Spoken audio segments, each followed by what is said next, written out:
பாருங்க சார், வேணுங்கிற பணத்தை தரோம், என்ன வேணாலும் வச்சுக்கோங்க, இன்ன வேணும்னு கொடுக்குறோம். ஆனால் ஒன்று தான், அந்த குடும்பத்தை ஒட்டு மொத்தமாக சீரழித்து பயமுறுத்தி இந்த பிள்ளையை கொண்டு போய் குடும்பம் நடத்துகிற மாதிரி பார்த்துக்கணும் அப்படின்னு சக்திவேல் சொல்ல, உடனே இந்த அம்மா வந்துக்கிட்டு, ஆமாம் சார், ரொம்ப பண்ணுறாங்க, எல்லாம் பண்ணுறாங்க, அவங்கள என்ன பண்ணுறதுன்னு சொல்லுங்கள் அப்படின்னாக்கா, அந்த போலீஸ் ஆஃபீஸரை நீங்கள் ஒன்றும் கவலைப்படாதீங்க, லேடாக லேடிஸ் போலீஸ் ஸ்டேஷன் போங்க, அங்கே போய் இந்த மாதிரி நான் சொல்கிற மாதிரி சொல்லுங்கள், அப்படி சொன்னால் எல்லாம் பண்ணிடும் அப்படின்னு ஒரு ஐடியா கொடுத்து அவர் நான் ஃபோன் பண்ணி சொல்லிக்கிறேன் அப்படின்னு அவர் சொல்கிறாரு.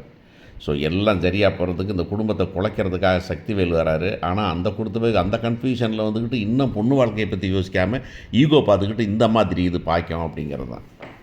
ஸோ இன்றைக்கி என்ன நடக்குது அப்படின்னாக்கா, நம்ம ஆள் சரவணன் கடைக்கு வரான், கடையில் பார்க்குறான், கடையில் உட்காந்து பார்க்குறான். அங்கே பார்த்தவங்களாம் வரவங்களாம் இப்போ கேட்குறாங்க, என்னடாப்பா என்ன நடந்துச்சுப்பா, ஏப்பா என்னென்னப்பா நீ வேறு பொம்பளை பிள்ளை வச்சு வாழக்கூடாதாப்பா, குடும்பம்னா நீக்கு போக்கு இருக்கத்தான் செய்யணும், விட்டு கொடுத்தாப்பா வாழணும், அதுக்குன்னு வீட்டை விட்டு விட்டாக்க விட்டுவிட்டா சரியாக போயிடுமா எல்லாம், நீ என்ன தான் பண்ணுவ, அந்த பிள்ளை என்ன தான் பண்ணு, என்னப்பா போங்கப்பா அப்படின்னாக்கா கடுப்பாகிறார் பாண்டியன். அப்புறம் கடைசியாக ஒரு அம்மா போகும்போது சார், ஏன்டா அந்த பிள்ளை மட்டும்தாண்டா ஜாமானை வாங்கிட்டு கம்முன்னு போயிடுவது, நம்ம குடும்ப விஷயம் பேசாமல் அப்படின்னு சொல்கிறாரு. ஆமாப்பா அப்படின்ட்டு இருக்கான். அப்போ கதிர் வரான். கதிர் என்னடா நீ கடைக்கு வந்திருக்கிற அப்படின்னாக்க, இல்லைப்பா சும்மா வந்தேப்பா அப்படி. என்னடா சும்மா வந்த, ஏடா அங்கே ட்ராவல்ஸில் ஃப்ரெண்ட்ஸ் பார்த்துக்குவாங்கப்பா, ஒன்றும் பிரச்சனை இல்லைப்பா, சும்மா வந்தேப்பா அப்படின்னு சொல்லிட்டு, சும்மா தான் நீங்கள் தனியாக இருப்பீங்களே பார்க்கலான்னு வந்தேன்ப்பா அப்படின்னு. உடனே மனசில் நினைக்கிறான், எப்படியும் போகணுன்னு சொல்ல போகிறாருன்னா அவர், சரிடா நீங்களே இருந்து பாருங்கள், நான் அப்படியே பேங்க்கில் ஒரு சின்ன வேலை இருக்குது அப்படின்னு கிளம்புறாரு. கிளம்பும்போது இப்போ அங்கே என்ன நடக்குது அப்படின்னாக்கா, குமார் இருக்கானே, குமார் கடையில் இருந்துக்கிட்டு எல்லாம் வம்பளுக்கு நான் போயிட்டு வந்துடுறேன் சித்தி அப்படின்னு சொல்கிறான். அப்புறம் போயிட்டு வரேன் சித்தப்பா அப்படிங்கிறான். சரி போன விடுப்பார், இவர் டீ குடிக்க போகிறேன் அப்படின்னு டீ குடிக்க போயிட்டு ஃபோனை போடுறாரு. ஃபோனை போட்டாக்க இவன் செந்தில் திரும்ப சரவணை ஃபோன் எடுத்துகிட்டு வச்சிடறான். உடனே என்னடா அப்படின்னு பார்த்துட்டு இருக்கும்போது கதிர் கேட்குறான், என்ன யார் ஃபோன் பண்ணுறான், மாமா தான். மாமாட்ட பேச வேண்டியதானே, அவர்கிட்ட என்னடா பேசுகிறது அப்படின்னா, என்ன பேசுகிறதா, என்ன நினச்சிக்கிட்டீங்க நீங்கள் ஏன் மாமாவை போய் தப்பாகவே நினச்சிக்கிட்டு இருக்கீங்க, இல்லைடா கடை வச்சதெல்லாம் ஒன்றும் தப்பு இல்லைடா, ஆனால் எனக்கு தெரியாதுன்னு சாதிக்கிறேன், ஏன் தெரியாமல் இருக்கக்கூடாது, அவரை பற்றி உனக்கு தெரியாதா, மாமாவை பற்றி, மாமாவுக்கு தெரியாமல் இருந்துட்டு தெரிஞ்சுட்டு தெரியாமல்னு சொல்லியிருப்பாரா உன்ட்ட எப்படி பேசுவார் உனக்கு தெரியும் தானே, நீயும் செந்தில் ஏன் எப்போ பார்த்தாலும் செந்தில் ரெண்டு பேரும் அவரை தப்பு பண்ணிக்கிட்டு இருக்கீங்க அப்படின்னு சொல்லும்போது நல்லா தானே இருக்குது கேள்வி அப்படிங்கிற கொஷின் இருக்குது.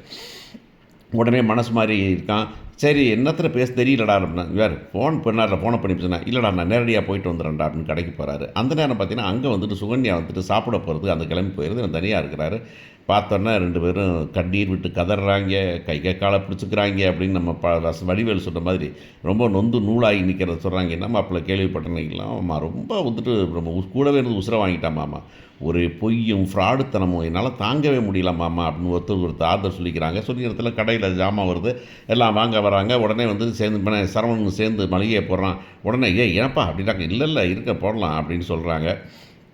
இதை பார்த்துட்டு குமார் பார்த்துட்றான். குமார் பார்த்துட்டு என்ன பண்ணுறான், நேராக போய் அவங்க அப்பாட்ட சொன்னாங்க, ஏப்பா ஒன்றும் சரியில்லைப்பா, அவன் இங்கே கடையில் இருக்கான்ப்பா அப்படின்னு சொல்லிட்டு. கடையில் இருக்கானா அப்படின்னு. ஆமாப்பா, அவன் ஒன்றும் பெருசாக அசந்த மாதிரியே தெரியலப்பாப்பா, அங்கே கதிர் அவன் கடையை பார்த்துக்கான், இவன் கடையை பார்க்குறான், வீட்டில் நிறைய பேர் இருக்கிறதுனாலப்பா அவங்க வாட்டில் எந்த வேலையும் விடாமல் பார்க்குறாங்கப்பா, சந்தோஷமாக இருக்காங்க, இப்படி ஒரு பிரச்சனை நடந்ததே தெரியாமல் திரிகிறாங்கப்பா அப்படின்னா, தெரியாமல் திரிறாங்களா, தெரிய வச்சுருவோம் அப்படின்னு சொல்லிட்டு ஃபோனை போடுறான். ஃபோனை போட்டு எங்கேயோ பேசுகிறாரு. பேசி முடிச்சுட்டு அப்புறம் அந்த அம்மா மில்லுக்கு வருது. யார், நம்ம மயிலோட அம்மா பாக்கியம். வந்தோடனே பார்க்குறாங்க. பார்த்தோன்னே என்னவா என்ன பண்ணிக்கிட்டு இருக்கீங்க, சரி வெட்டி விட்டாங்கன்னு வீட்டுக்கு சோத்தை போட்டு உட்காந்துருக்கீங்களா நீங்கள் அப்படின்னு. எங்கே விடுவாமாங்க, என்னங்க பண்ணுறது, நம்மளும் ஒரு 4 பொய்யை சொல்லி வச்சுவிட்டா இப்போ படக்குன்னு ஒன்றும் பேச முடியல பாருங்க அப்படின்னு ஒன்று. என்னது பொய்யா, ஏமா கல்யாணத்துக்கு நான் பொய் சொல்லாமல் எவனாவது கல்யாணம் முடிச்சிருக்கான், ஏமா உலகத்தில் பொய் சொல்லாமல் கல்யாணம் முடிச்சிருக்கான், ஏதோ ஒன்று பார்க்கா சொல்கிறதேன், அதுக்கேற்ற மாதிரி சொல்லிக்கிறதேன். அவன் அப்படின்னாக்கா இவ்வளவு தூரம் இன்னைக்கு கோவப்படுறவன் அன்றைக்கே விசாரிச்சிருக்கணும்ல, மகிமேல வாழ்க்கை மீது இருக்குது, சந்தோஷமாக இருக்கணும் அப்படின்னு நினைந்தானாக்கா அன்றைக்கே விசாரிச்சிருக்க வேண்டியதானே, அதுக்கேற்ற மாதிரி பண்ணி போட்டிருக்கணும். நம்ம அப்பயே இவ்வளவு கஷ்டப்படுறீங்களோட நகையை கொஞ்சம் குறைச்சி போட்டிருக்கலாம். இல்லை இப்போ நீங்கள் படிப்பெல்லாம் கவலை இல்லைங்க, வீட்டில் தான் மளிகை கடையில் பொட்டி கடை வச்சுருக்கான், பொட்டி கடையில் வேலை பார்க்குறதுக்கும் அவன் கிச்சனில் சோறாக்கிறதுக்கு உனக்கு எம்ஏ படித்த பொண்ணு வேணுமாம்மா, அதெல்லாம் அவன் சும்மா பிரார்த்தனை பண்ணிகிட்டு இருக்காங்க. அவனுக்கு எங்கேயாவது நிறைய காசு கொடுத்து ஒரு பொண்ணு எங்கேயாவது சிக்கியிருக்கான், அதனால் அந்த பையனை வேணுனாக்க நைஸாக உங்களை வெட்டி விட்டு அப்படியே அந்த பிள்ளையை கல்யாணம் முடிச்சு நினச்சிட்டு இருக்கேன் அப்படின்னு தான் நான் அவசரமாக கேள்விப்படுறேன் அப்படின்னு. அப்படிலாம் விடமாட்டேங்க அப்படின்னா, அப்படி விடமாட்டேன்னா என்ன பண்ணுவீங்க, வீட்டில் உட்காந்துட்டு என்ன பண்ணுவீங்க, நீங்கள் என்ன பண்ணலான்னு யோசிக்கிட்டு இருக்கீங்க, அதாங்க ஒன்றும் தெரியலைங்க, வீட்லேயும் போய் ஒன்றும் 10 பைசா இல்லை அப்படின்னா, கேளுங்க, பணம் காசை பற்றி கவலைப்படாதீங்க, அவனை பாண்டியனை கொண்டு போய் உள்ளார வச்சுட்டு என்னை கேட்டாக்க பாண்டியன் பொண்டாட்டி எல்லாத்தையும் உள்ளார வச்சிடணும். வச்சு அவன் இனிமேல் குடும்பத்தை தலை காட்ட முடியாது அப்படிங்கிறப்ப வந்துக்கிட்டு உன் மகளையும் உன் மருமகனையும் நைஸாக வெளியே கூப்பிட்டு வந்து அந்த கடையை ஒப்படைச்சு அவங்கள பார்த்துக்க சொல்லிடணும்.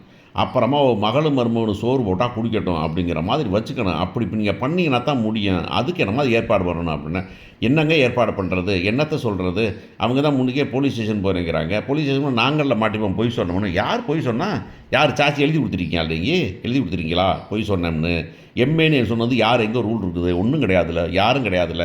எம்ஏ பண்ணலாம் கல்யாணம் முடிக்க முடியாதாம்மா? ஒரு வருஷம் குடும்பம் நடத்தினான்ல, குடும்பம் நடத்தி சரி ஒரு பிள்ளையே இருந்துச்சுன்னா அப்போ வெட்டி விட்டு போனாமே, பிள்ளைய மட்டும் பிடிங்கிப்பானா அப்படின்னு கேட்டோன்னே, அதாங்க சரிதாங்க அப்படின்னா, சரி நம்ம ஒரு ஆளை பார்க்க போகிறோம், வந்து ஏன் என்ன வேணுமோ சொல்லுங்க நீங்கள் அப்படின்னு ஒரு போலீஸ் ஆஃபீஸர்கிட்ட கூப்பிட்டு போகிறாரு.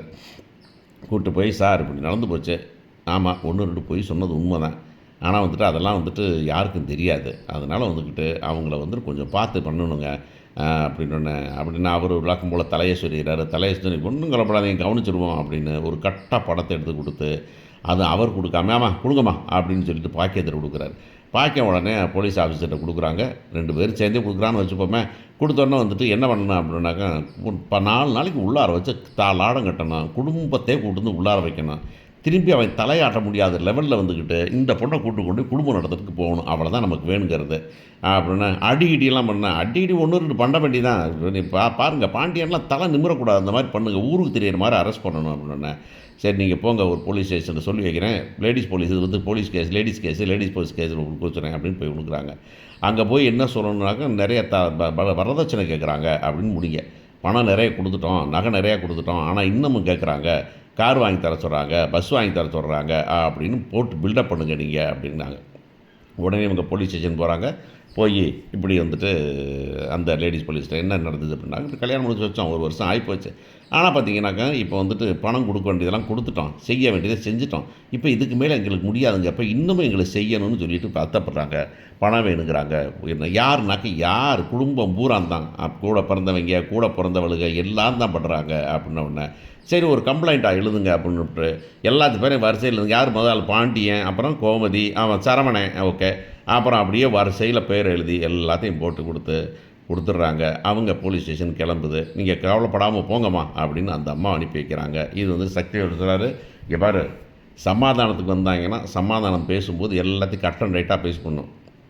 எல்லாம் சரியாக பேசிவிட்டு கடையை வந்து சரவணன் பேருக்கா இல்லை உன் மயில் பேருக்கு எழுதி வைக்க சொல்லு. அப்போ தான் வந்து குடும்பம் நடத்த போவோம். சமாதானமாக போகணும்னாக்கா கடையை வந்து என் மக பேருக்கு எழுதி வைக்கணும், என் மகளும் மருமகனும் பார்த்துக்கணும் அப்படின்னு சொல்லி கேட்டுரு அப்படின்னு சொல்கிறாங்க.